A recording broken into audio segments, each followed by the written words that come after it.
Halo, assalamualaikum warahmatullahi wabarakatuh. Baik teman-teman semua, kita akan mempelajari mengenai desain proposal ya. Jadi bagaimana kita membuat rancangan awal suatu penelitian gitu ya. Seperti kita nanti tuh ada seperti membuat proposal skripsi lah, mirip-mirip, hampir sama lah ya.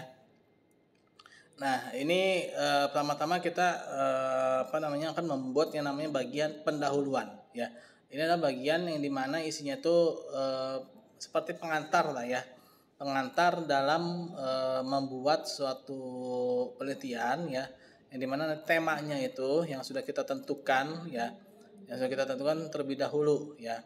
Nah, ini isi pendahuluan ini ada latar belakang ya, identifikasi masalah serta tujuan dan manfaat dari penelitian yang akan dilakukan ya.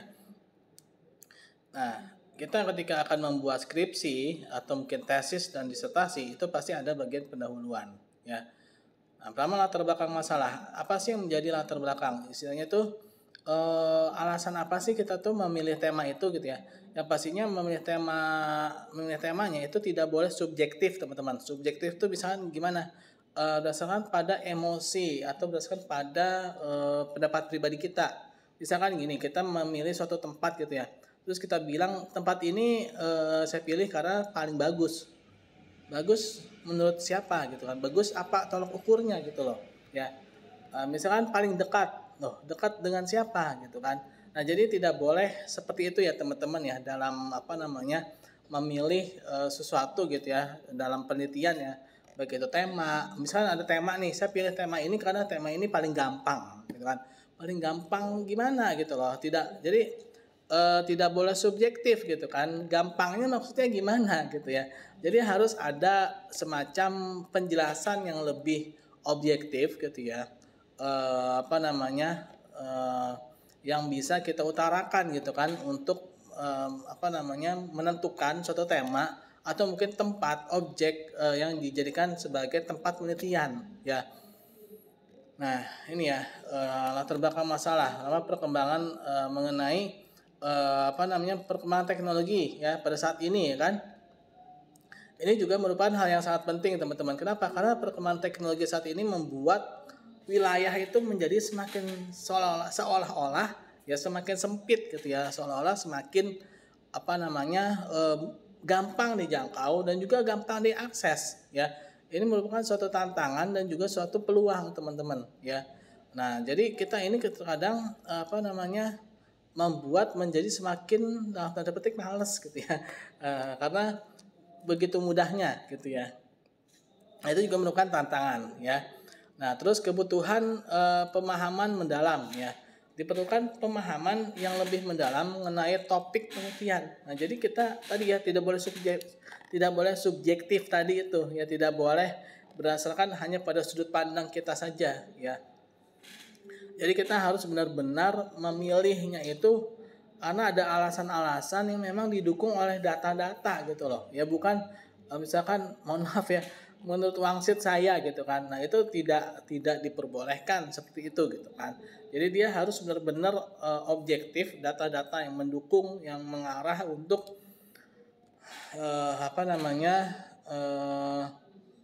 data-data yang mendukung yang mengarah untuk memilih tempat tersebut gitu kan, atau memilih tema tersebut gitu ya. Nah, jadi butuh ada suatu kajian yang lebih mendalam ya. Nah, adanya penelitian terkini ya. Nah, ini juga harus ada penelitian-penelitian yang terbaru yang memang yang sedang membahas tema tersebut gitu ya. Jangan kita memilih sesuatu itu yang sudah usang ya, atau memilih sesuatu yang tidak dibahas oleh masyarakat sehingga orang pun juga tidak tertarik gitu kan untuk membahasnya gitu ya. Nah, jadi kita harus pilihlah yang sedang in atau yang terkini ya. Nah, lalu yang kedua ya, setelah terbelakang itu adalah rumusan masalah. Nah, pertama kita memilih definisi masalah ya. Kita akan membahas apa itu definisi masalah ini.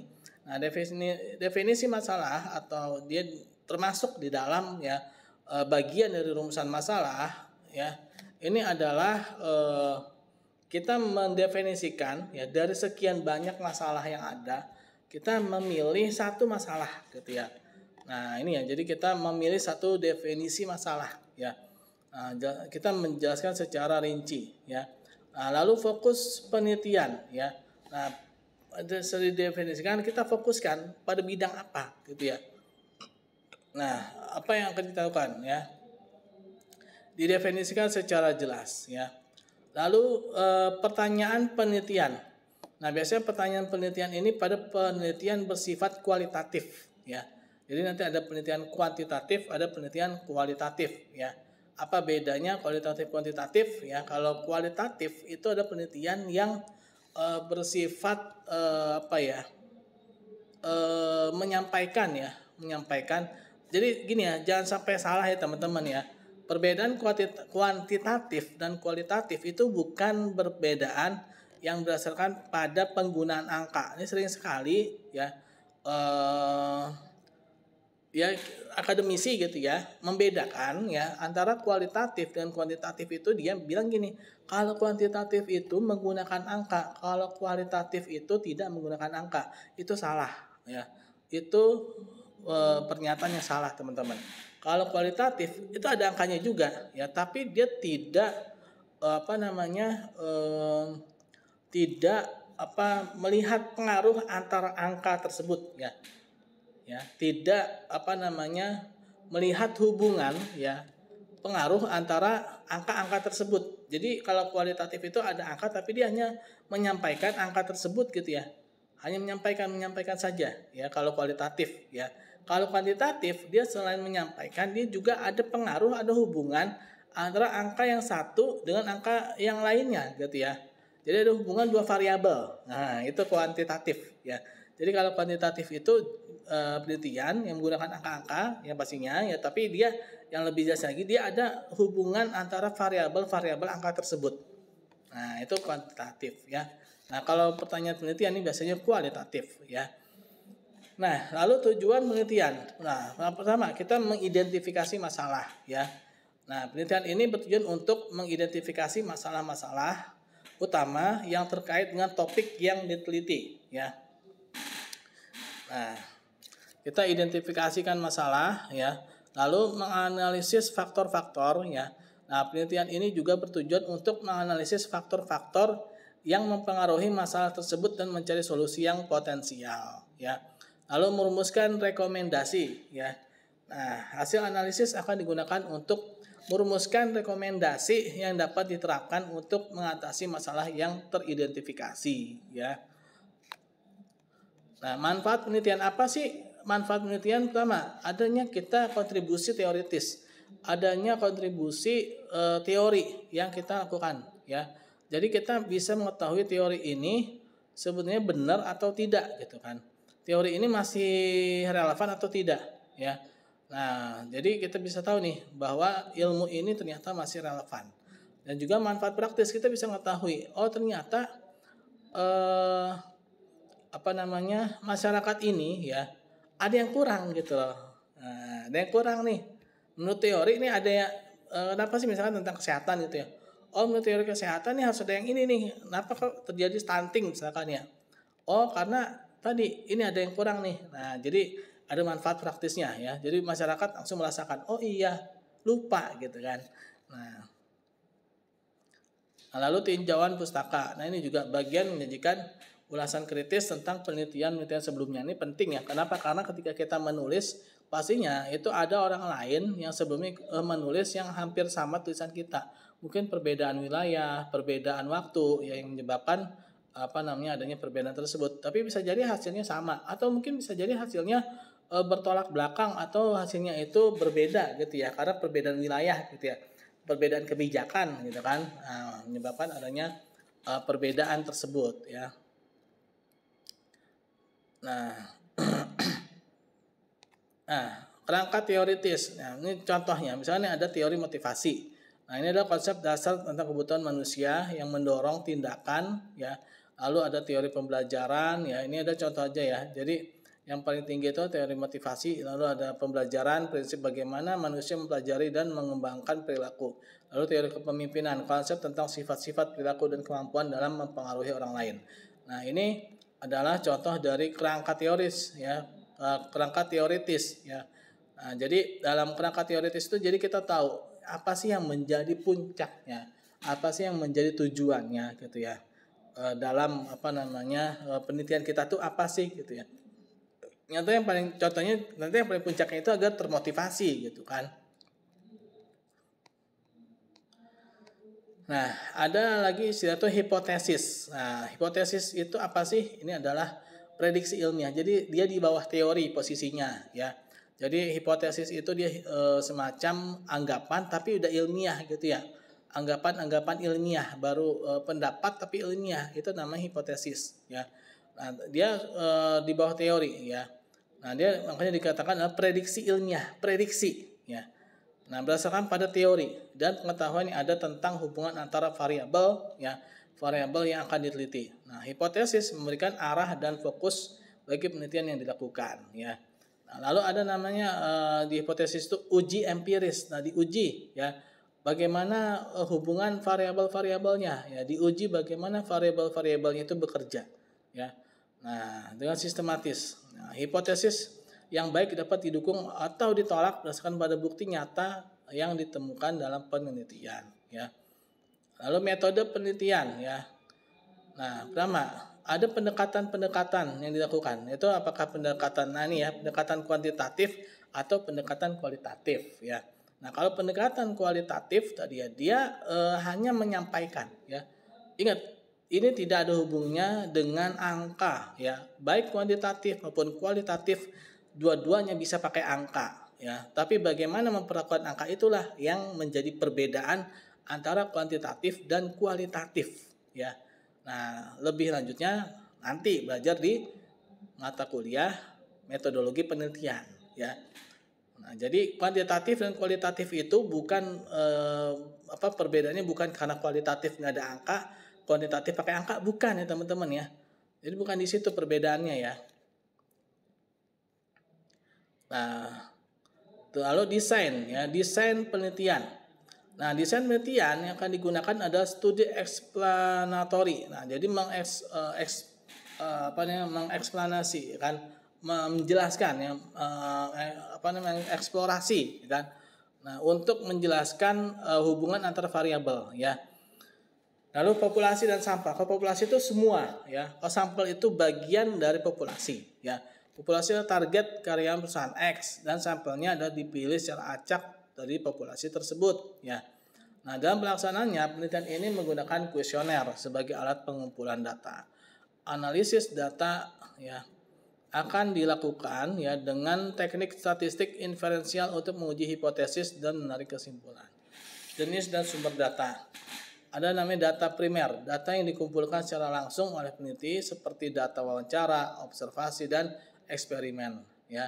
Nah, ini data-data dari sumbernya. Kalau data primer itu dari orangnya langsung, dari sumbernya langsung ya. Nah, lalu ada data sekunder. Ini data yang sudah diolah ya. Data yang sudah diolah oleh seorang atau mungkin lembaga ya. Lalu data itu digunakan ya. Nah, ya, jadi sudah ada ya laporan, artikel dan dokumen lainnya. Nah, sumber data ini bisa berupa individu, kelompok, lembaga, organisasi ya.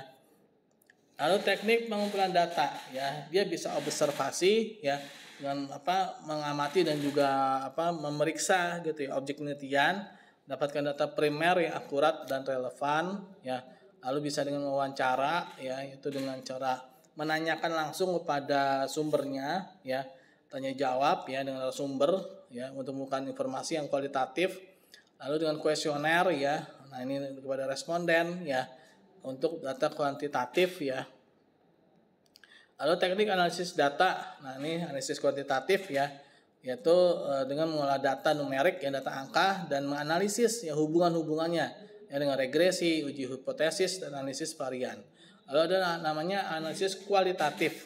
Nah, dia mengeksplorasi pola ya kan dengan angka juga ya. Jangan salah loh ya. Tadi ya saya ulangi lagi, jangan salah ya. Ada orang yang mengatakan kualitatif itu berdasarkan bukan pada angka, salah itu ya. Jadi ada angkanya juga kualitatif itu ya, tapi dia angkanya itu hanya berperan menjelaskan gitu ya. Bukan melihat hubungan menganalisis hubungan dua variabelnya, bukan ya. Nah, Nah, mengeksplorasi pola, tren, dan makna yang terkandung dalam data tekstual atau observasi lapangan. Lalu analisis campuran itu menganalisa kuantitatif dan juga secara kualitatif ya. Nah, jadi lebih komprehensif ya. Nah, lalu kita buat jadwal penelitian kapan nih kita bikin timetable-nya atau bikin mind map-nya ya. Kapan ya ininya apa kegiatan-kegiatannya itu, misalnya kajian pustaka mau kapan, pengumpulan data, analisis data ya. Nah, ini contoh saja ya, ini jadwal pembuatan laporan apa namanya penelitian ya, membuat jadwal penelitian. Nah, misalnya nih anggaran biaya ya, misalnya 100 miliar gitu ya. Anggaran keseluruhan yang diperlukan untuk melaksanakan penelitian ini. Lalu alokasi dana untuk membayar upah, tim peneliti dan sebagainya ya. Nah, bahannya, transportasinya. Nah, lalu daftar pustaka ya, jangan lupa ya sumber-sumber keilmuannya ya. Harus ada referensi akademik. Daftar pustaka ini terdiri dari berbagai sumber akademik yang relevan dengan topik penelitian termasuk buku teks, artikel jurnal dan laporan penelitian terkini. Nah, lalu sumber-sumber digital ya seperti buku cetak ya, buku pustaka ya. Nah, ini juga diperlukan ya dalam menulis ya, karena ini adalah sumber teorinya ya yang menjadi landasan teorinya itu ada di sini ya. Lalu penulisan akademik ya, referensi yang menggunakan mengikuti panduan penulisan akademik yang ketat. Nah, demikianlah ya. Nah, lalu penutup ya, ini adalah bagian akhir dari proposal penelitian. Bagi penutup ini berisi kesimpulan dan saran ya. Nah, jadi ada simpulan apa sih yang menjadi simpulan dari penelitian ini kan? Terus saran apa nih yang harus bisa diberikan, misalkan sarannya harus ada ini gitu ya. Sehingga bisa lebih efektif lagi gitu kan. Dan juga mungkin teorinya masih kurang gitu ya. Nah, itulah ya mengenai desain proposal penelitian. Oke, mungkin itu teman-teman. Terima kasih atas perhatian dan kerjasamanya. Assalamualaikum warahmatullahi wabarakatuh.